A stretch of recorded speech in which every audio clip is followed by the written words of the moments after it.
I do believe it's about that motherfucking time, man. Shout out to everybody that's going to watch this, that's watching this right now, and watching off in the future. You know, we are here on a Monday, April the 14th.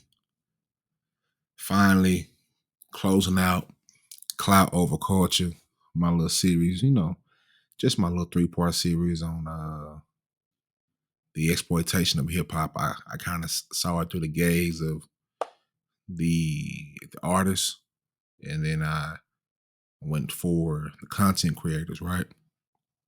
And now I'm just trying to close this shit on out. I think I've created a different perspective, one that I haven't heard yet. Or better yet, I've heard it before, but not in such a unique way, right? And I work hard on trying to create content with a purpose, trying to create content with the meaning and make it mean something. I don't just want to be out here wasting time. I see this as a privilege to get in front of this microphone and this computer and say what I have to say, and for for my voice to be heard. I think it's beautiful that we get a chance to and opportunity to do some shit like this, and I'd rather not waste it. You understand what I'm saying? Low key kind of tired, but who cares? The work got to get done. Just spend 11, 12 hours at work. Don't matter. The work must be done. You know what I'm saying? So we're going to get straight into it. Make sure you pay attention to the bottom of the screen. That's where you can find me at. So I got to add my Substack down there. I'm definitely on Substack now. So let me bring this up real quick.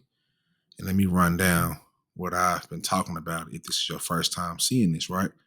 So I talked about how rap is dangerous, in my opinion, not because of the music itself, but because of the way the industry, the media, and society exploit the conditions that birthed it, right? Hip hop at its purest form was created as an outlet for struggle, as a way to turn pain into poetry and oppression into art. But the modern music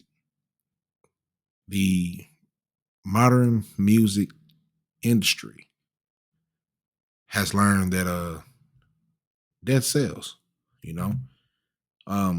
Drama sells, the beef sells. Let me cut this on real quick. I need some a little background music while I talk my shit. So, but the modern music, the industry learned that death sells, especially in rap. So, in my opinion, labels prioritize the artists who embody the most extreme versions of street life, knowing that their authenticity will attract listeners and generate revenue. So they sign, they promote, and they profit from artists who rap about, violence, drugs, and self-destruction, while turning a blind eye to the consequences and not trying to provide a different way for the artists that they sign. And the danger isn't just in the lyrics; it's definitely in how the industry manufactures and markets,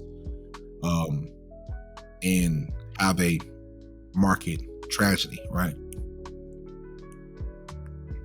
Tragedy pimping or tragedy trapping. That's what I call it. So when an artist dies, their streams skyrocket, their albums sell out, and their legacy is packaged into a commodity, right?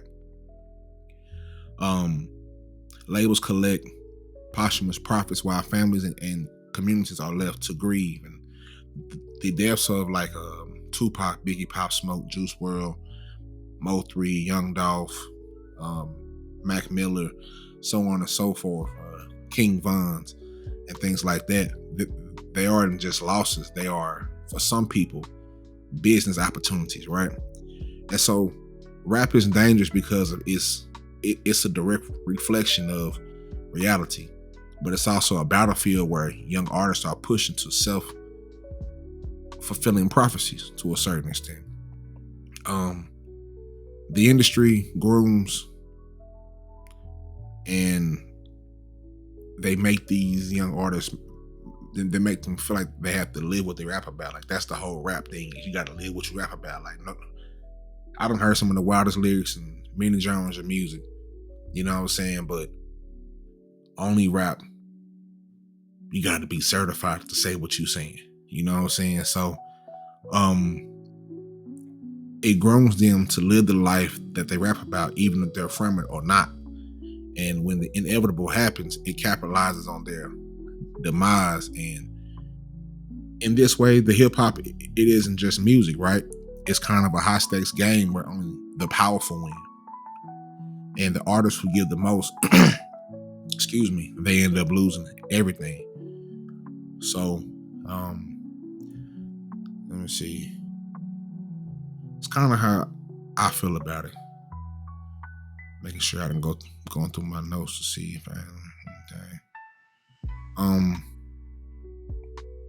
and I'm going to give examples of the exploitation. I've traced this back.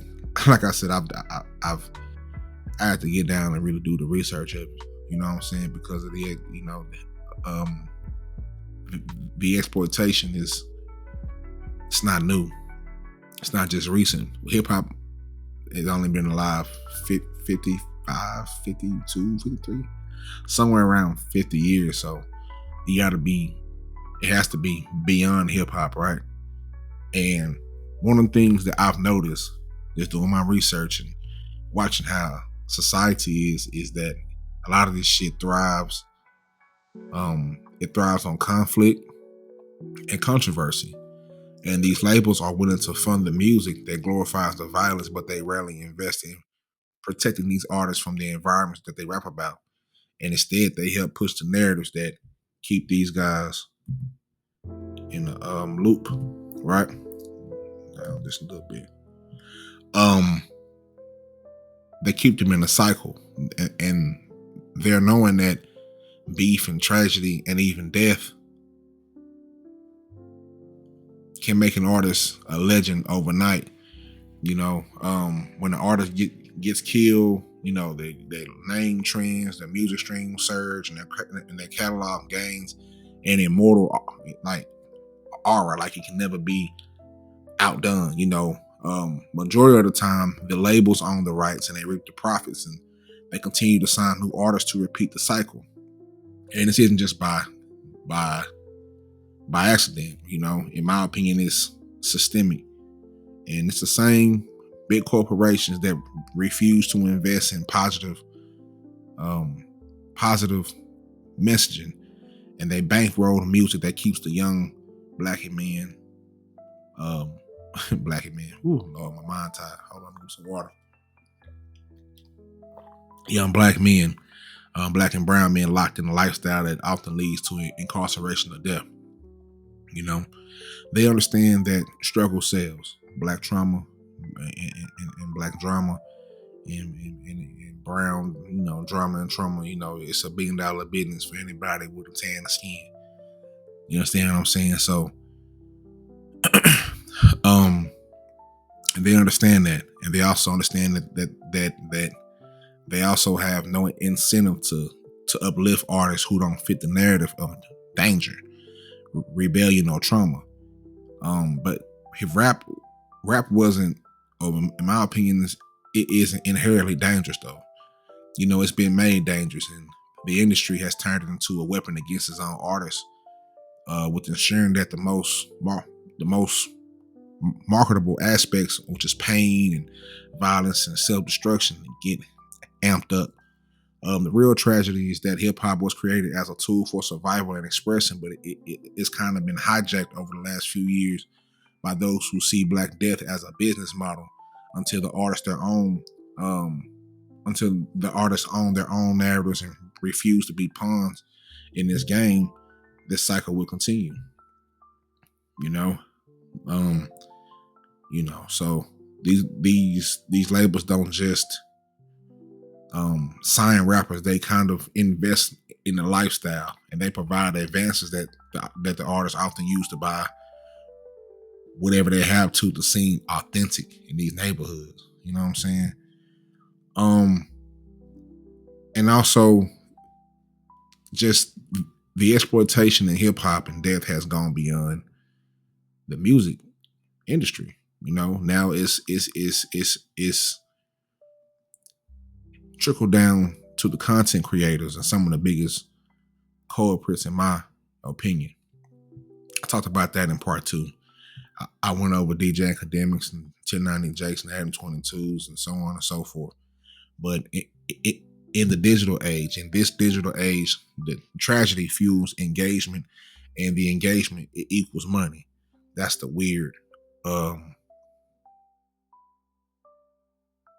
arithmetic, as the old heads would say, the arithmetic. You know what I'm saying?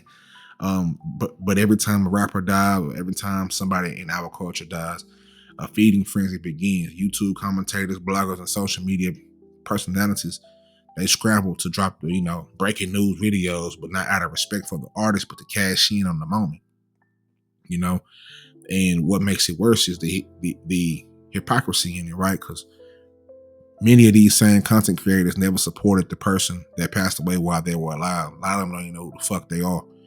And they wasn't covering them or covering their music. They wasn't breaking down their lyrics, and they definitely wasn't pushing the message. But the second, somebody dies, or the second tragedy strikes, they suddenly become the experts on their lives and making 30-minute videos, hour videos, going live about, some bullshit, the same recycled information, conspiracies, and exaggerated headlines. And this isn't just about covering the news. I think there's a distinct difference between journalism and exploitation. People who are dedicated to hip hop approach these moments with care, fact checking, and a deep reverence and a deep understanding of the culture. But the culture vultures, of course, they thrive on the misinformation, using shock value to manipulate the emotions and keep viewers clicking. That's the whole game of it, That's what I went over on the last video, the algorithmic trap. There's a dangerous cycle. I kind of went through it and created these little charts and shit, and I gotta actually turn them into visuals. I just wrote them down, but I gotta turn them into visuals. For all my visual niggas out there, shout out to y'all. I ain't forgot about y'all. But I think the final stage from the first two, right, is turning the legacies into products. So let me change the music up real quick before I continue on. Damn, they're going hard. Let me see. Get some more jazzy. Oh yeah, there we go. Oh yeah. All right, there we go. So so when a rapper dies, right, their life's work is no longer their own. The music, the industry cashes in first. The content creators, they feast in next, and then comes the final stage. Corporate America keeps stepping in to turn their legacy into a brand, and suddenly murals go up, tribute shirts go up, shit gets slapped on the side of buses, things of that nature, are happening now. Posthumous albums are also announced. Posthumous music. I'm gonna say that shit so motherfucking much. I know I'm gonna butcher it at some point, but posthumous albums are announced. The music is announced, and they keep the fans on the edge of the seat waiting for this music to drop, right? So the question is, who really benefits, right? And too often, the artist family sees little of the money made from their name. The label controls the master recordings. The streaming platforms push their catalog, and the brands attach themselves to the tragedy for the visibility. And even if an artist has plans for the future, unfortunately, death turns them into a marketing tool. Right? Now, there's a pattern that I looked at, right? That I just saw. I just chose a few when I did my research, and the album drops, the unfinished music, the altered beyond the artist's vision. Once their music drops, once that person passes away, they don't have a say on who or who doesn't, excuse me, goes on the album. And sometimes when you get the music in the wrong people's hands, it can kind of sound off. It's like, I experienced that with the last Mo3 album. It was a song on there. There's a few songs on there. People, I was like, nah, I don't think that's going to work. I don't think whatever the track was with Rallo, I don't know why he was choice. You know what I'm saying? It's so many other, you know what I'm saying? Like, you just could have, but that's on that. Hopefully the people that are in charge of, that catalog and, his music don't waste them verses. I know he got some fire shit with there. I also know that it's tough trying to patch together some shit, but you got the AI, you got different shit, so goddamn it, use and turn that shit out. But the labels, in my opinion, sometimes rush to release music that the artist might not have approved of, and throwing on big name features to just try to maximize the sales. And I don't really have a problem with that to a certain extent, as long as the family is in on. Like the people that knew the artist personally have to be involved. It's not an if and, you know what I'm saying, or but with me. They know that person the best. Maybe somebody who was close to them, I know it's hard to kind of know where an artist is creatively, right? But that's kind of how I see it. And once the person passes away, at that point, the rapper is no longer seen as a person. They kind of become an idea. They kind of become a symbol. They kind of become a product. And shit, before you know it, the industry is going to move on. Time is going to keep going forward, and I'm going to say this too, right? Give me a swig. Give me a good swig of that water.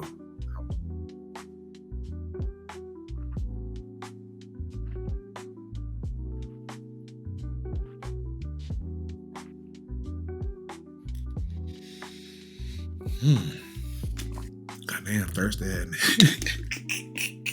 Thirsty throat ass nigga. Goddamn. All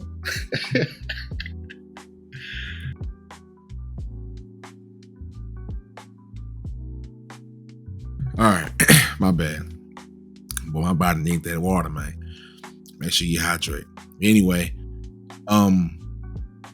with a certain style of rap, maybe you call it drill, maybe you call it gangster rap, maybe you call it street rap, right? The most heartbreaking part of that cycle is that many artists saw it coming. They rapped about dying young. I know Mo3 rapped about dying. I know Dolph did a little bit, Pac did a little bit, and I'm not sure if that's. I'm pretty sure that's just a music, like a creative thing, because I hear it a lot in rock music and whatever music. Like it's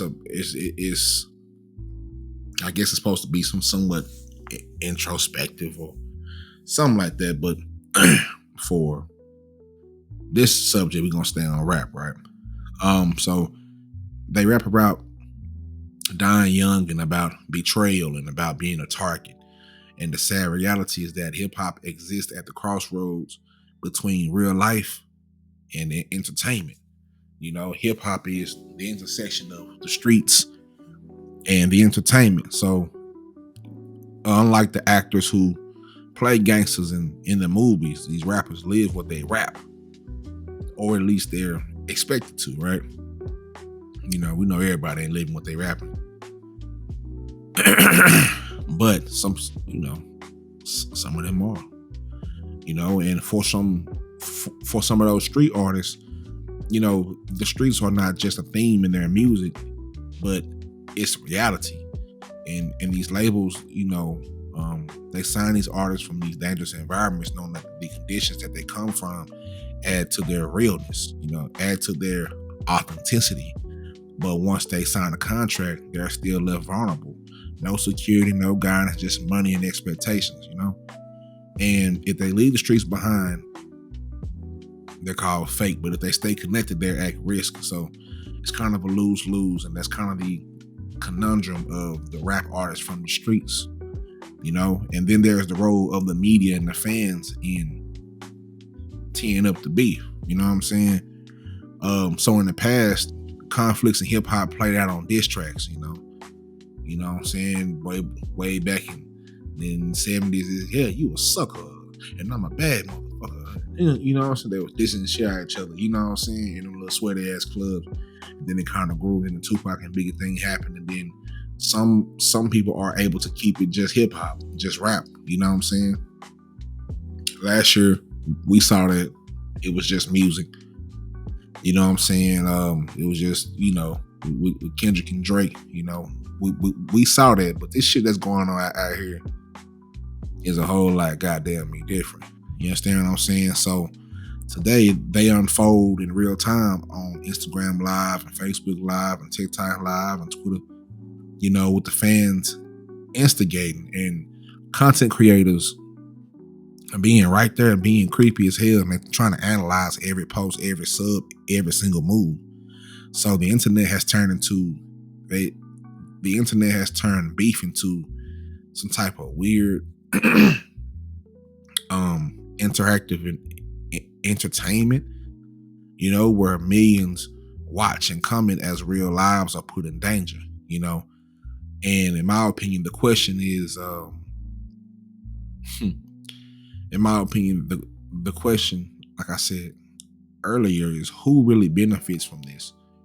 The fans, the families, the culture, or the same system that profits every time another artist becomes a headline? Who really profits from this? And I want people to keep that in their head. You know what I'm saying? Who really profits from this shit? So I can't be here and identify the problem, right? Every single video, I've identified the problem that I see, and I come up with a solution. And I've done the same for this one too, So my solution, is protection, ownership, and the cultural shift, right?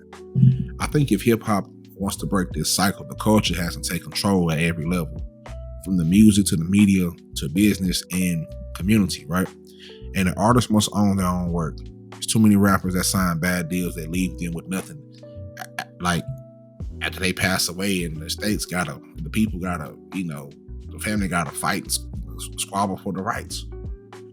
So more artists need to own their masters, their publishing, and their brands, so that when they're, whenever they go, their families, not the labels, control their legacy. Number 2 is the media and content creators must be held accountable. The culture needs to call out the vultures who exploit death for clicks. We need platforms that support hip hop holistically, not just when tragedy strikes, or not just when you need a cool little story, a cool little hood story to run your numbers up. You know what I'm saying? You can support hip hop holistically. That means not just the street guys, but you got the backpack rappers and anybody that is of the culture, from the dance to the art to the music, needs to be supported if you really love this thing that we created, our culture created, called hip hop. Number 3 is the labels need to invest in the artists' lives, not just their deaths. So instead of just signing the artists and throwing them into a dangerous, into some shit, or you're signing them, but they staying in some dangerous shit, not being able to pull them, extract them up out of that. The industry should be providing security. They should be providing some type of mentorship and business education. These labels, they insure the artist's music, and I think they insure the artist's lives too if they live a certain lifestyle. I think that's what I heard when Leor Cohen was on the Breakfast Club, right? Because like he said, he don't give a fuck about what you dying and all that. You get shot, you overdose. He got people to feed, and he gonna keep pushing that. That's what he said. So, it is what it is, and that just kind of gives you the insight of how these executives think, right? Number 4 is the fans must stop feeding the cycle. We can't keep clicking on the same bullshit, bullshit content while we claiming that we love the culture. We are the people. The audience has the power. One of the biggest things as a content creator that I've learned, excuse me, is that the audience has the power, right?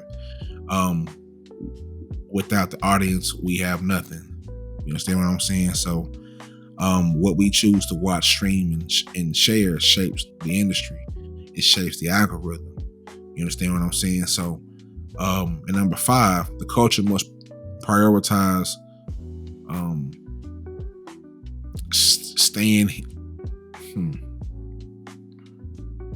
The culture must prioritize being on motherfucking Earth as long as possible. You know, longevity. We don't want these artists to be here 4-5 years and then they die. It's a 6 cycle, 4-5 years, then they goddamn die. We want longevity from our artists. We want to see them grow. One of my favorite artists is Zero. Right? He's in my top 5. Fuck it, he in my top 3. You understand me? And one of the reasons he's in my top 3 is because as a child, I heard this music and it had very dark, it was very dark, but as I start to grow up, it started getting lighter and lighter and lighter, So getting a chance to actually witness these artists grow up, witness these artists really pour themselves off in their music, witness these artists really express themselves in the music, you know what I'm saying? Like, I appreciate that from Zero, because it's tough to grow as an artist. A lot of these people don't want you to grow. A lot of the music that gets that gets to all of the pub and the dark shit and all, you know what I'm saying? They just want that shit to be creative. They don't want to hear you be happy. They don't want to hear you, oh shit, he happy now? Nah, man, I want that old shit. No. I love to see the artists that I love grow. You understand what I'm saying? That's very important. So we want to, as a culture, promote and stand on longevity. It's too many young rappers dying before they even get a chance to evolve. And hip hop needs to stop celebrating survival as a rare achievement and start making it the standard and stand on that standard. That surviving is the standard. Getting out of that deep, dark place is a standard. Getting out of that neighborhood is a standard. And when you get out of that neighborhood, you can turn around and say, hey, man, come on up here with me. You know what I'm saying? We see that with the New Dallas movement. Shout out to my city. We see that with the New Dallas movement. Shout out to my city, man. We see these young brothers. They are, I think, in my opinion, they witness a lot of the bullshit that happened with the beef and then the drilling and all that shit. And they sick of it. They like, shit, I don't want to die. I want to get money. You know what I'm saying? I want to get money, get fly, and live to spend my money, take care of my family, bring everybody together, really motivate the city and turn, and turn the city up. And I love that for my city. It's beautiful, if you ask me. You know what I'm saying? Where do I want to go with this? Let me see. So before I close out, right, I do have another piece. Like I said earlier, right, that hip hop's history with exploitation is nothing new. It happened with, I put it like this, is hip hop's exploitation is it's not a recent phenomenon, right? So it's a part of a long pattern where Black creativity is mined for profit, stripped of context and sold to the masses. And it happened with blues legends like Robert Johnson, whose music was stolen and commercialized long after his death. It happened to Chuck Berry, whose style was copied by Elvis while he faced legal attacks. And it's happening now in hip hop, only this time the machinery is faster and more visible and it's more shameless, And hip hop is unlike any other genre. It's born from lived experience. So these aren't just rap songs, right? They're more like memoirs or manifestos and survival guides, you know? And that's what a lot of these songs are, in my opinion, you know. Memoirs, manifestos, and survival guides. It's more than just a song, you know.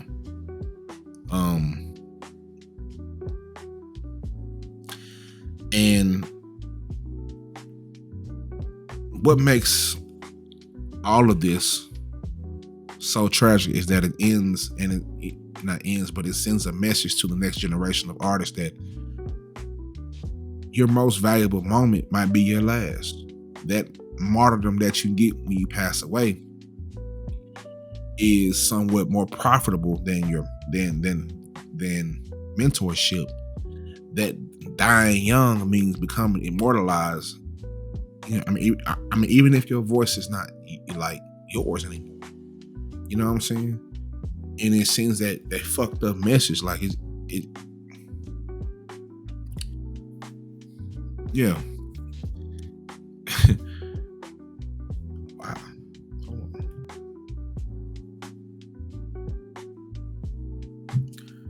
Yeah. I think I said that right. I was thinking it out as I was saying it, but excuse me, I'm thirsty as hell. But that is what makes all of this so tragic, that it just sends a message to the next generations of artists that your valuable moment, it just might be your last moment, and that you dying young means it's more profitable, you know. I mean, even if you don't control your own voice, or even if you don't control your IP, your intellectual property. So I do have examples, you know, of counterpoints, if you might say, where some legacies in hip hop were reclaimed, you know, either by the families or communities or artists who took the ownership before they passed, right? And in my opinion, not all legacies are lost. You know, there is a way. Like I said, I can't sit here and identify a problem if I don't create a solution, right? Or just tell you, give you examples. I try my best to create and paint a vivid picture. You know what I'm saying? So we all see it with Nipsey Hussle and his brother Big Sam and his family and the foundation and the movement that they're still carrying on with the marathon. You understand what I'm saying? With the collabs, and not only the collabs, but Marathon Burger and the Marathon Clothing and the Puma collabs, and things that you see with that brand. You know, his family maintains control over the Marathon Clothing brand and the Marathon Continues Foundation, which invests in education, housing, and the economic development in South LA. Everything that's controlled by them aligns with his values that he set before he passed away,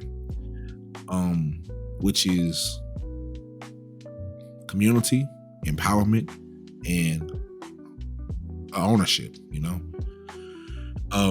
Nip owned his masters, and his estate has retained the rights to his catalog, ensuring that his children benefit, and his family benefits directly from his art. Tupac's estate was led by his mother, Afeni Shakur, until her passing in 2016. But she was on record fighting for years to protect his legacy from the vultures. And she founded the Tupac Amaru Shakur Foundation and a performing arts center in his name. And she also worked to maintain creative control over his projects, including the Resurrection Doc, which used his own his voice and vision. Mac Miller is a different example, right? It's another example. Shout out to Mac Miller, Cold Motherfucker. You know, I first heard Mac Miller on a Charlie Boy mixtape. I want to say it's Versatile Child 3. Versatile Child. It was him.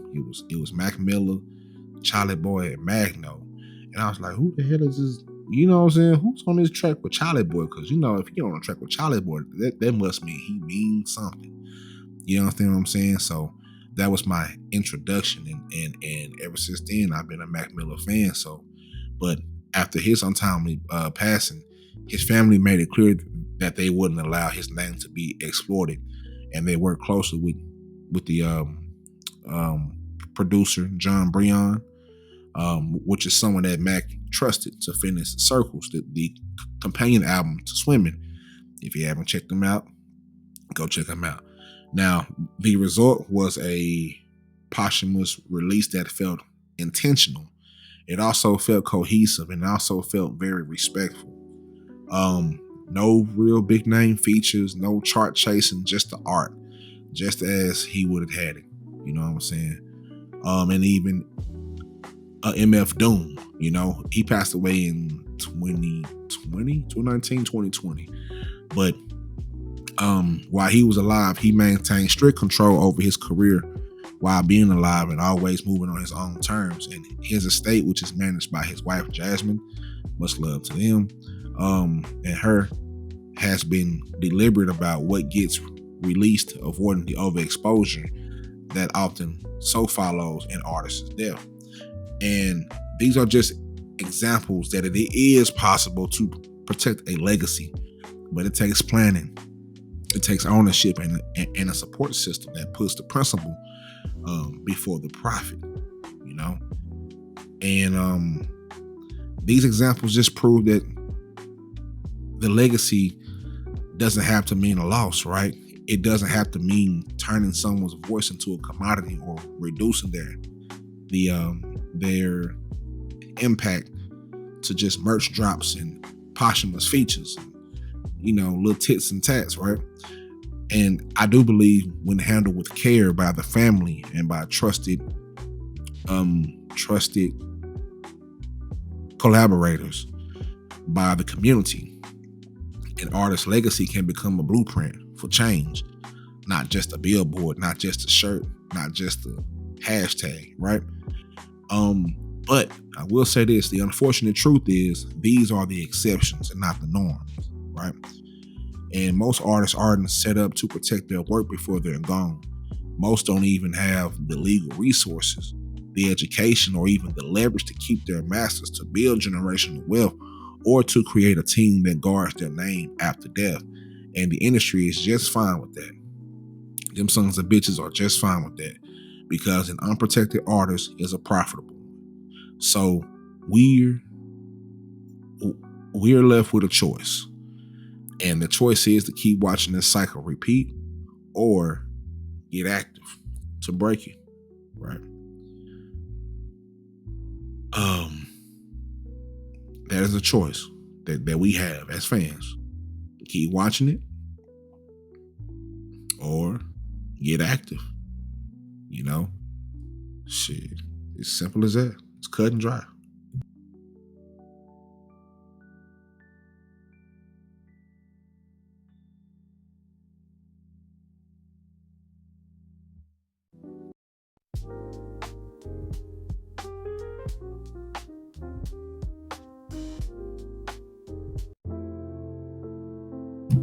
My bad. I had to change the song for the mood.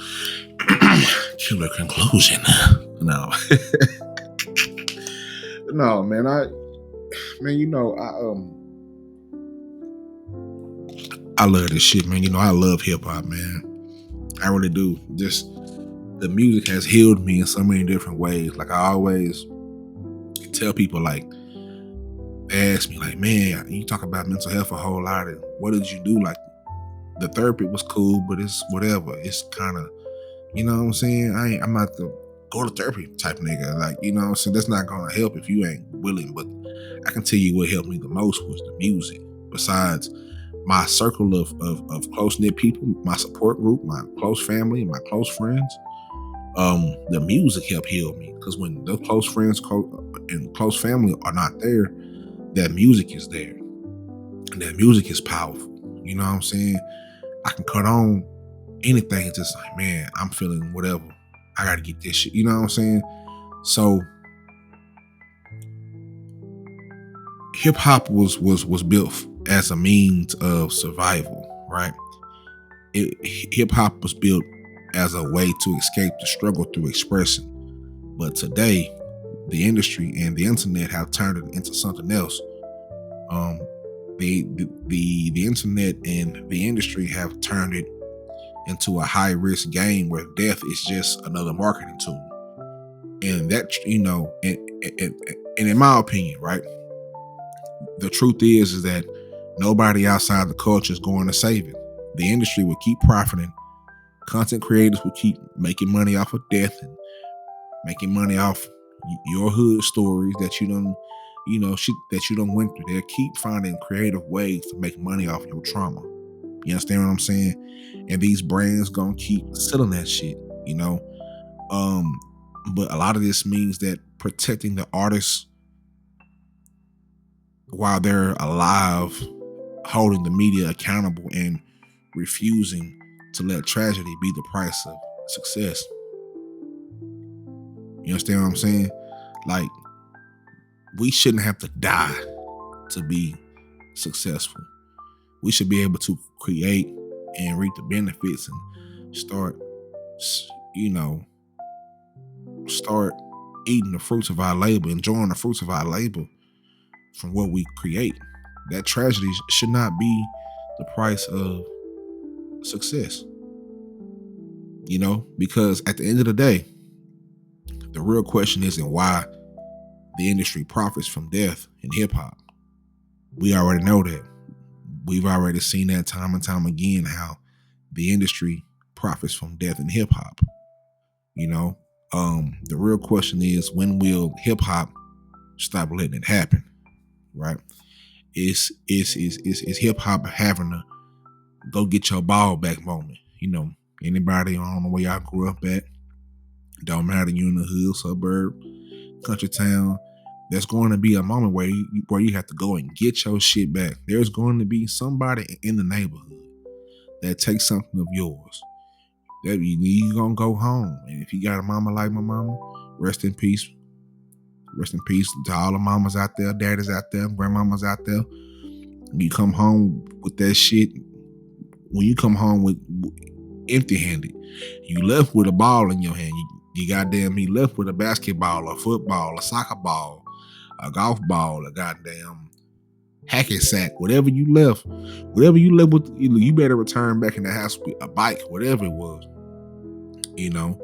Maybe somebody took advantage of whatever you was, whatever, but they got your shit. You go up to the front door, they gonna ask you, where is this? Where is your ball? Where's your hacky sack? Where is this? Where is your bike? Where is your pogo stick? Where is whatever you had? You goddamn bop it. Remember the bop it? Flip it. Swipe it. Shit like that. Whatever the fuck you have, boy, you better goddamn me come back with that shit. And if you don't come back, that person will say, you know what? You need to go back up there and get your shit back.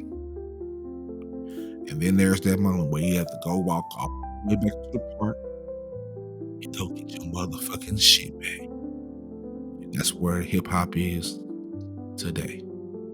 Going and getting that motherfucking ball back. Yeah, you might come out that hole with a black eye.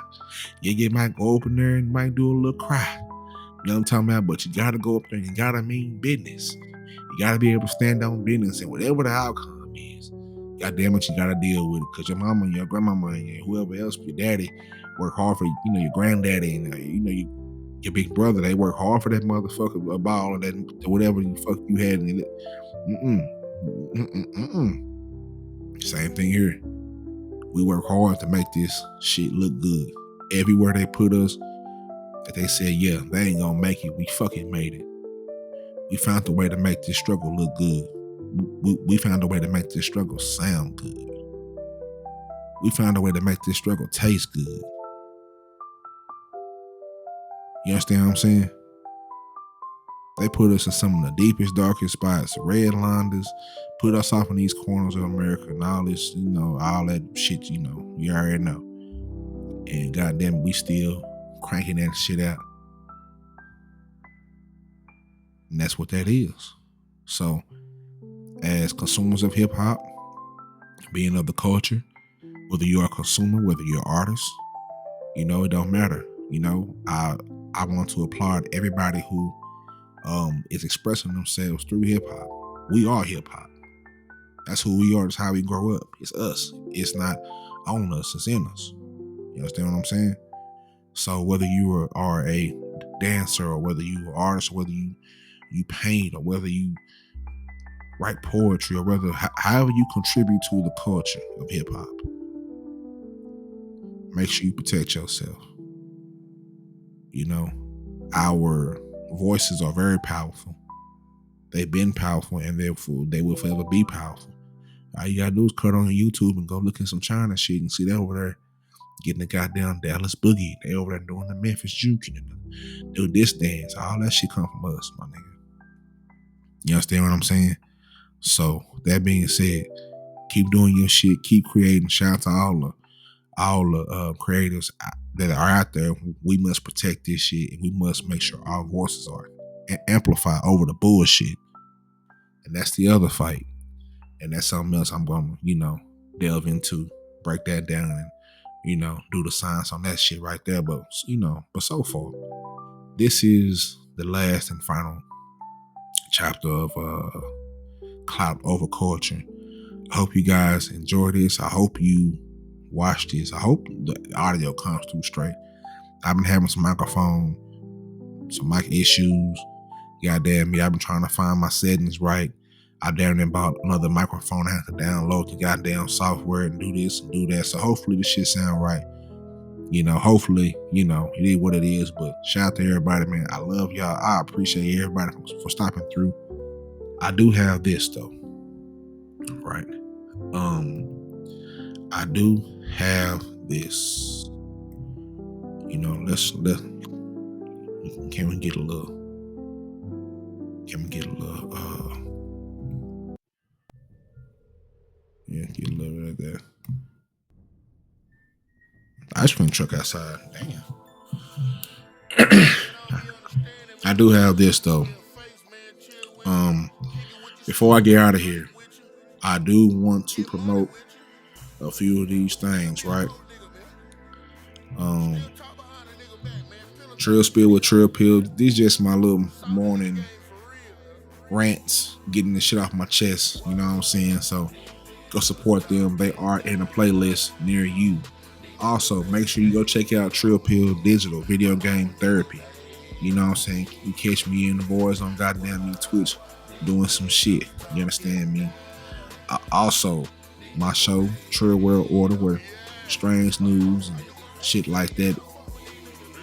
I try to find the strangest stories to put on here. And that's my show. That will be back pretty soon. I'm trying to do some cool shit with that also. And also, if you are in the Dallas-Fort Worth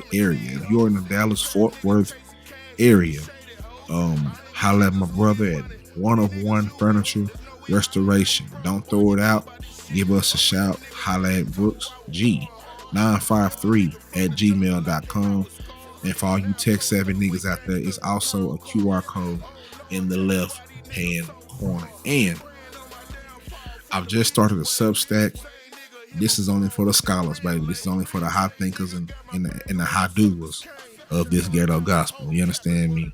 The prescription is up and active on Substack. So I will have those links in the Instagram. They are in the IG, so go to my IG. I got the link tree. I pretty much put the shit right there in front of y'all. Y'all ain't really got to do too much work, but go over there and click it and do what I need you to do. You understand me? If you want this real content, if you want this real content to be pushed out, if you want this real shit to be pushed out, if you want this real shit to keep going, if you want this real shit to, you got to keep supporting. That's the only way. You gotta pull up like a motherfucking pamper, you understand me? And goddamn support, you know? Shout out to everybody out there. You feel what I'm saying? Also, if you need a little bit of clean energy, if you're tired of that coffee and that shit, 10% off coupon code Mind Your Mental. I repeat, 10% off coupon code is Mind Your Mental, MINDYAMENTAL. Mind Your Mental. 10% off of W Energy Formula Clean Energy. That's what I'm on right now. Clean energy, no crash. I had to get up and get not geeked up, but I kind of had to get a little spunky to put this out. But shout out to W Energy for that clean energy. You know what I'm saying? I think that's it, man. Thank you for everything. I love y'all, and I'm gone, man. Y'all know my slogans: mind your mental mind your mental, stay trill and heal, and most of all, stay mentally trill. Almost fucked that up, but stay mentally trill, man. You know what I'm saying? Also, rest in peace, Kyron Lacey, and rest in peace, all the good brothers that died young. All right. Rest in peace, our ancestors and people that we love that are not here today. Let's continue to live for them and do what we gotta do to make sure that we make them happy, make them proud. Trill Pill. I'm gone.